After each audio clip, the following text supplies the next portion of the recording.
1 Samuel 19, God protects his anointed. Themes: fear versus faith and human hostility versus divine purpose. This chapter reveals how, despite opposition, God's will and protection prevail over human fear and aggression.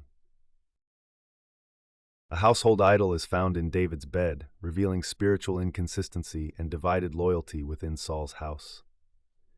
This compromise weakens the integrity and strength of their leadership.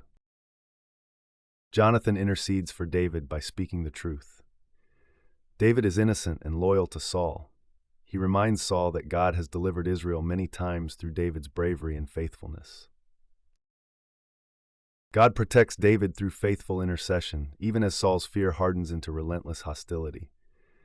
Despite Saul's actions, God's purposes for David cannot be stopped and continue to unfold according to his plan. Saul involves his son Jonathan and his servants in his plot. Insecure leadership now spreads fear among others. Authority is misused and turned against God's appointed work and people. Saul openly declares his intent to kill David. The secrecy that previously clouded his intentions is now gone, and fear becomes the main influence behind leadership decisions. Jonathan, Saul's son, delights in David's friendship.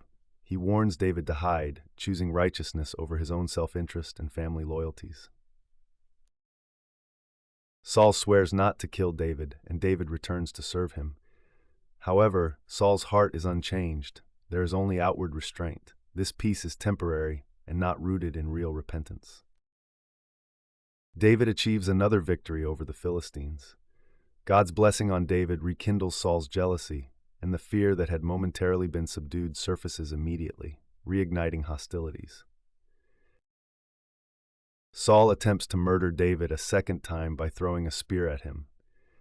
A pattern of violence is established, and the relationship between Saul and David is now permanently broken. David escapes unharmed as God's protection covers him. God acts quietly without spectacle, providing preservation and protection instead of confrontation. David slips away, and Saul is left frustrated and defeated.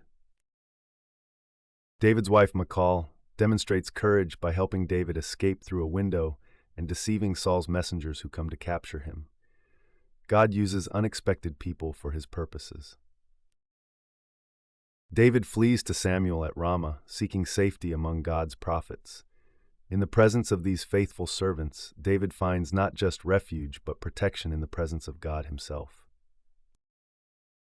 God overrides human power when the messengers sent by Saul each begin to prophesy. Even Saul himself is overcome. God nullifies every violent intent through his spirit. Saul possesses power but not God's favor. David, though hunted and persecuted, is preserved by God. Ultimately, God's purposes prevail over human opposition, demonstrating his faithfulness and sovereignty.